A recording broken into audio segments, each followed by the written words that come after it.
Friend, আজকে কিন্তু আবার এই ফ্রেমটা, এই যে ইনি আর এই যে মা আর এই যে গাড়ি চালাচ্ছে কর্তামশাই, তো এই ফ্রেমটা অনেকদিন পর গাড়ির মধ্যে হলো। আর আজকে কিন্তু একটা জগা খিচুড়ি ব্লগ হচ্ছে, জানি না কোন ব্লগের পর কোনটা আমি কোন ক্লিপটা দেবো। ইনফ্যাক্ট আমি যখন এডিট করব তখনও জানি না এটা কি হবে, আদৌ কতটা হবে। তো আজকে অনেক কাজের মধ্যে থেকে সময় বের করে একটুখানি ভাবলাম একসঙ্গে গাড়িতে যাচ্ছি, তো সেটা একটুখানি ক্লিপটা তুলে রাখি। তো এখন যাচ্ছি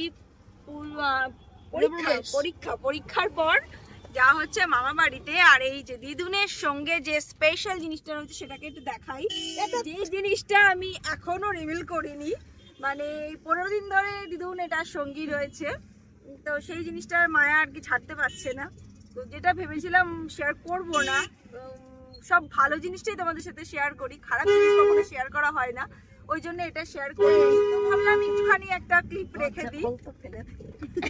এই যে ওটা নাকি ফেলে দেবে, ওটা ছাড়া হাঁটতে পারছে না, ওটা নাকি ফেলে দেবে। তো আমরা এখন বিকালবেলায় বাড়ির উদ্দেশ্যে রওনা দিচ্ছি।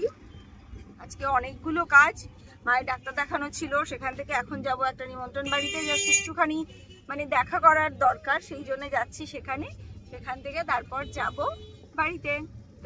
তো ফাইনালি বাড়িতে চলে এসেছি, আর বেশ অনেকটা রাত হয়ে গিয়েছিল। বেশ কয়েক জায়গায় দাঁড়িয়ে মায়ের ওষুধ নেওয়া ছিল, আমাদের নিমন্ত্রণ বাড়িতে যাওয়ার ছিল, তো সবটা মিটিয়ে বাড়িতে চলে এসেছি। আর আমি না বাড়ির থেকে কিছু স্যান্ডউইচ বানিয়ে এনেছিলাম, যে জানি না এখানে এসে কখন কি খাবো বা কি রান্না করব, যেহেতু 15 দিন মা বাড়িতে ছিল না, বাড়ির অবস্থা কি বুঝতেই পারছো।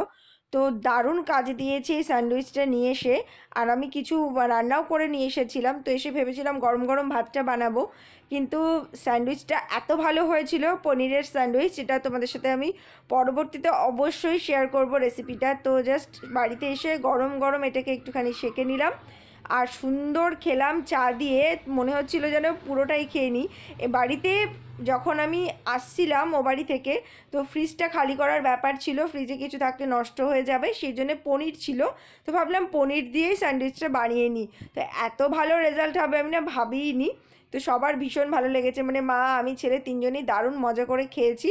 ছেলে তো বললো রাতে ডিনারই নাকি ওর এটাই হয়ে যাবে। তো তোমাদের সাথে অবশ্যই রেসিপিটা শেয়ার করব। আর বাড়িতে তো আমি এই শীতে আরও কয়েকবার বানাবো পনির স্যান্ডউইচ, তোমরা কেউ খাও কি না এটা অবশ্যই জানিও, আর জানলে অবশ্যই আমাকে রেসিপিটা শেয়ার করো, কিন্তু দেখবো আমার রেসিপিটার তোমাদের রেসিপিটার কি মিল আছে। তো এই দেখো আমি সুন্দর করে সেঁকে নিচ্ছি, একদম পুরোটা প্রিপেয়ার করে বক্স করে নিয়ে চলে এসেছিলাম। তো সুন্দর করে এবার এটাকে মচমচে করে সেঁকে নিচ্ছি, তারপরেই গরম গরম চা দিয়ে এটাকে খেতে হবে। গুড মর্নিং, আর একটা নতুন সকাল একেবারে মায়ের বাড়ির উঠোনে। আর এই যে সেই লেবু গাছ, যেটা একেবারে ডাইনিং টেবিলে বসলেই কিন্তু এর থেকে লেবু নিয়ে খাওয়া যাবে, এরকম সুন্দর করে ঝুঁকে এসেছে একদম। এই লেবু গাছের পাতায় পুরো তুলসী মঞ্চটা একদম ঢেকে যাচ্ছে।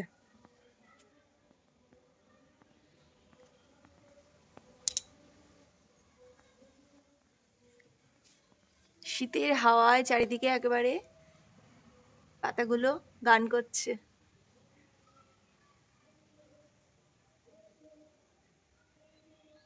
এখন যদিও আর সকাল নেই, ঘুম ভেঙেছে আমার প্রায় 9টায়, ঘুমাইনি, জেগেই ছিলাম অনেকক্ষণ থেকেই। ঘুম থেকে উঠে এরকম এক কাপ চা না খেলে তো চলবেই না, সেটা পৃথিবীর যে প্রান্তেই যাই না কেন। তো চা বানিয়ে নিয়েছি, আর লিকার চা, যেটা সকালবেলায় আমার ভীষণ প্রিয়, তো সেটা দিয়ে আজকে দিনটা শুরু করব। যে মায়ের ফ্রিজ পরিষ্কার করা চলছে এখন, বহুদিন ধরে ভাবছিলাম এসে এটা করব, কিন্তু আমি সেই সময় পাচ্ছিলাম না। তো আজকে ভাবলাম এটার যে অবস্থা, আজকেই এটাকে পরিষ্কার করতে হবে, ওই জন্য এখন গাছের থেকে লেবু পেড়ে এনে লেবুর রস দিয়ে ফ্রিজটাকে পরিষ্কার করব, দেখি কতদূর হয়। গরম জল সাথে লেবুর রস দিয়ে কিন্তু খুব সুন্দর ফ্রিজ পরিষ্কার হয়ে যায়। তোমরা কিভাবে করো আমাকে জানিও, আর ভিডিওটা দেখতে থাকো, আশা করছি ভালো লাগবে এই ঘরোয়া ছোট্ট ব্লগটা। আর যারা এখনও সাবস্ক্রাইব করোনি আমার চ্যানেলটা, তারা কিন্তু প্লিজ সাবস্ক্রাইব করে দিও, আর শেষ পর্যন্ত দেখতে থাকো, অনেক মজা আছে। আজে 2:10, আর এই দোলনাটা আমাকে ডাকছে। আজকে সকাল থেকে একবারও কিন্তু দোলনায় বসার সুযোগ হয়নি, সমস্ত কাজকর্ম সবাই মিলে করা হচ্ছে। এখন আমি এসেছি স্নান করার জন্য, স্নান করব। সব ঘর বাড়িগুলো পরিষ্কার করা হয়েছে কিছুটা কিছুটা করে, ধোয়াধুয়ির কাজ চলছে,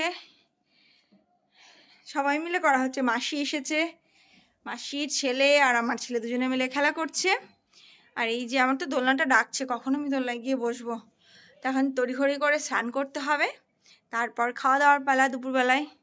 চলো খাওয়া দাওয়ার সময় তোমাদের সাথে আবার দেখা হবে। দুপুরের খাওয়া দাওয়ার জন্য রান্না হচ্ছে এখানে চিকেন, খুব ইজি হয়ে যাবে তাড়াতাড়ি, তো সেই জন্য চিকেনটা কষানো হচ্ছে। প্রচুর সকাল থেকে অনেক কাজ ছিল, তার মধ্যে সেগুলো শেষ করে এখানে চিকেনটা রান্না হচ্ছে। আর রান্না হয়েছে এখানে ডাল, আর ডালের সাথে আলু ভাতে বা আর একটা যেন কী ছিল ভুলে গেছি, আর ভাত তো করাই হয়ে গেছে। তো সবাই মিলে এখন খাওয়া দাওয়া হবে। আমি ভিডিওটা যখন এডিট করছি তখন বেশ কয়েকদিন পরে, ওই জন্য ভুলে গেছিলাম আর কি ছিল।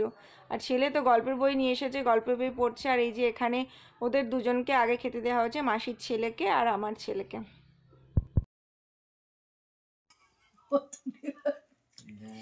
এই যে এখন সন্ধ্যাবেলায় সবাই মিলে তাস খেলা হচ্ছে, সবাই তাসটা এক জায়গায় নিয়ে আসো, টাইম পাস। এই যে টাইম পাস হচ্ছে, সবাই তাস খেলা হচ্ছে।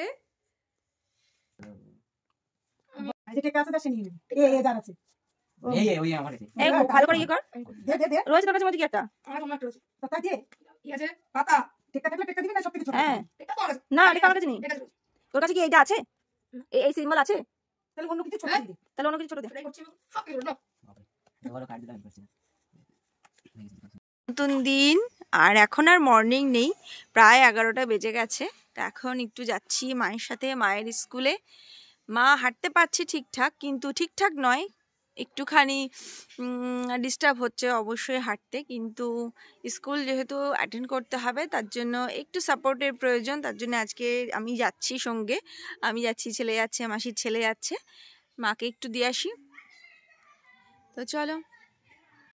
তো আজকে তোমাদের সাথে শেয়ার করব মায়ের স্কুলটা, আর তার সাথে অতি অবশ্যই ভীষণ স্পেশাল আমার ছোটোবেলার স্কুল, আমার ছোটোবেলার খেলার মাঠ। এখানেই ক্লাস 5 পর্যন্ত আমি পড়াশুনো করেছি ছোট্ট থেকে। তো প্রচুর স্মৃতি, প্রচুর প্রচুর কিছু জড়িয়ে আছে এই মাঠের সাথে, এই স্কুলের সাথে, সেটাও তোমাদের সাথে শেয়ার করলাম আজকে। আর এই যে পাশে এটা হচ্ছে মায়ের স্কুল, তো মা তো স্কুলে যাবে। আর এই পুরো মাঠটা মাকে মানে পুরো রাস্তাটাই হেঁটে হেঁটে আসতে হলো, খুবই কষ্ট হচ্ছে মার, কিন্তু কিছু করার নেই, আসতেই হবে। তো সেই জন্যে প্রথম দিন যেহেতু আমি একটুখানি সাপোর্টের জন্য এসেছিলাম, একটুখানি মা আমার কাঁধে ভর দিয়ে আসলো। তো একদিন তো ওয়াকারের সাহায্যেই হাঁটছিল, তো এবার ডাক্তার বলেছে একটু ওয়াকারটাকে বাদ দিয়ে মানে এমনি হাঁটতে, তো সেই জন্যেই একটু একটু করে হাঁটার চেষ্টা করছে মা। তো এই যে মার স্কুলের ভেতরটা আমি মনে হয় না কোনো দিন এর আগে শেয়ার করেছি, তো ভাবলাম একটুখানি শেয়ার করা থাক। তো মা তো বেশ কয়েকদিন আসতে পারিনি, তো তারপরে এসে এই যে সবাই আস্তে আস্তে মাকে দেখে তো চলে আসছে। আর এটা ছিল আমাদের সকালে ব্রেকফাস্ট, মাকে দিয়ে এসে মাসি সবটা করেছে, লুচি ভাজা থেকে শুরু করে আলুর তরকারি আর বেগুন ভাজাটা আর আলু ভাজাটা আমি করে গিয়েছিলাম, আজকে রান্নার বেশিরভাগ দায়িত্বটাই মাসি নিয়ে নিয়েছে। তো খুব সুন্দর করে খাওয়া দাওয়া করলাম আমরা সবাই মিলে। মা একটু পরে আসবে, একটু পরে এসে খাবে।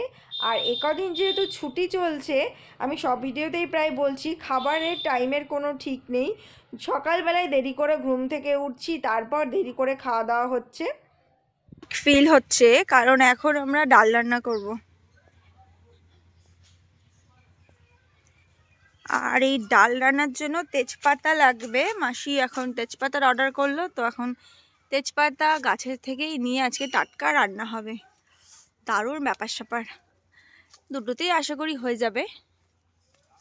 এই দুটো তেজপাতা নিয়ে এখন ডাল রান্না হবে তেজপাতা দিয়ে। চলো চলো, তেজপাতা থেকে একদম কড়াই পর্যন্ত, আচ্ছা চলো তেজপাতাটাকে আমি এখান থেকে দিয়ে দিই মাসির কাছে, তারপর দেখাচ্ছি। এই যে তেজপাতা চলে গেছে কড়াইতে, এখন ডাল রান্না হচ্ছে, স্পেশাল ডাল আমাদের গাছের তেজপাতা দিয়ে তেজপাতার ডাল হচ্ছে, এটা একটা নতুন নাম দিয়েছে। আর এই যে মাসি রান্না করছে তেজপাতার ডাল।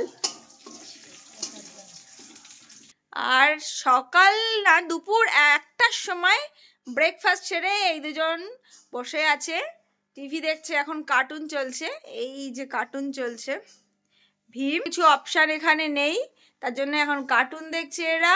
একেবারে পরীক্ষায় এনজয় করছে এরাই, মানে পরীক্ষা শেষ হয়ে গেছে, এনজয় করছে এরাই। আর মাত্র 1 সপ্তাহের মধ্যেই সব কিছু ওপেন হয়ে যাবে, তখন আবার অন্য লাইফস্টাইল। তো তার জন্য এখন এরা ফুল মস্তিতে আছে। সকালে মিস করেছি, সকালে চাটা এখানে, তাই বলে একেবারে মিস করলে তো চলবে না। তাই এখন দুপুরবেলায় লোকে মিডনাইট কত কিছু করে, বাট আমার হচ্ছে এখন মিড ডে চা চলছে। নিচে সবাইকে দিয়েছি, মাসিকে, মাকে, আর উপরে আমি নিয়ে চলে আসলাম। এখন দোলনায় বসে চা খাবো। এখন ঘড়িতে মেবি 1:30 কি 2 হবে হয়তো। তো এখন স্নান করবে। বাবা উপরে যাবি না? আর এখানে বসে এখন চা খাওয়া হবে। তো চলো দেখতে থাকো তোমরা। একেই বলে ছুটি কাটানো। কাঁঠাল গাছের নিচে দোলনায় শুয়ে শুয়ে দিবানিদ্রা যাচ্ছে দিনি। আমি এখানে জামা কাপড়গুলো তুলে রেখেছি, ইনি তার মধ্যেই শুয়ে পড়েছেন। ছুটি কাটানো কাকে বলে? এরকম গাছের তলায় দোলনায় বসে বসে ছুটি কাটানোর মজাই আলাদা।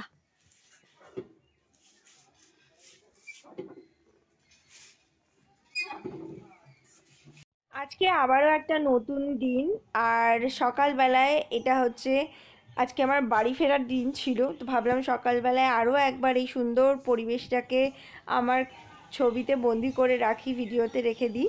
তো সুন্দর পাখি, এখানে প্রচুর পাখি এসেছে এবং পাখিগুলো আওয়াজ করছিল, সেগুলো শুনতে ভীষণ ভালো লাগছিল। আর আজকেই বাড়িতে চলে যেতে হবে, তো ভাবছিলাম আরও 2 দিন থেকে গেলে ভালো হয়, কিন্তু মাসিরা এসেছিল, সবার সাথে খুব সুন্দর করে আরও বেশি ভালো করে সময়টা কাটলো আমার। তার সাথে ছেলেরও ভীষণ ভালো লাগলো। অন্য সময় তো আসলে মা, আমি আর ছেলে 3 জন, তো এবার মাসি ছিল বলে আর মাসির ছেলে ছিল বলে আরও ভালো করে সময়টা কাটলো। প্রচুর পাখি, আমি জানি না কতটা দেখাতে পাচ্ছি। তো সকালবেলায় উঠে একটুখানি পরিবেশ দর্শন করে তারপরে এখানে গাছের থেকে কিছু লেবু পেড়ে নিলাম বাড়িতে নিয়ে যাব বলে। একদম লেবু গাছটা একদম ঘরের সাথেই, একেবারে নুয়ে পড়ছে গাছটা মাটিতে। তো আমি কয়েকটা লেবু তুলে নিচ্ছি, নিয়ে যাব ডালের সাথে খাওয়ার জন্য। তো দুপুরবেলাতেই বাড়িতে যাব, তো সকালে ব্রেকফাস্ট করেই আমাদের চলে যাওয়ার কথা। তো এই দেখো লেবুগুলো তুলে নিয়েছি আমি, টাটকা টাটকা লেবু তুলে নিচ্ছি, আর দেখা হচ্ছে বাড়িতে গিয়ে। তো বাড়িতে চলে এসেছি, আর এসেই দেখলাম কিন্তু 2 পার্সেল চলে এসেছে। সেগুলো ওপেন না করে তো আর থাকা যাচ্ছে না, তো সেই জন্য ওপেন করে নিলাম। মা আর ছেলে দুজনে মিলে একটা সারপ্রাইজ আমাকে দেবে বলে আমার জন্য একটা ব্যাগ অর্ডার করেছিল। তো আমি কিছুটা টের পেয়ে গিয়েছিলাম, তো বললো চলে যাও, দেখানো যাবে না তোমাকে, আসলে দেখতে পারবে। তো এই যে আসলে দেখতে পেলাম, এই ব্যাগটা ওরা আমার জন্য অর্ডার দিয়েছিল। আর একটা ছিল মায়ের একটা শাড়ি, সেটাও চলে এসেছে। তো বাড়িতে এসে আবারও নতুন গিফট পেয়ে তো মনটা আরোই ভালো হয়ে গেল। আর তোমরা জানিও তোমাদের এই ভিডিওটা কেমন লাগলো। দেখা হবে আবার নতুন ভিডিওতে। সবাই ভীষণ ভালো থেকো, টাটা।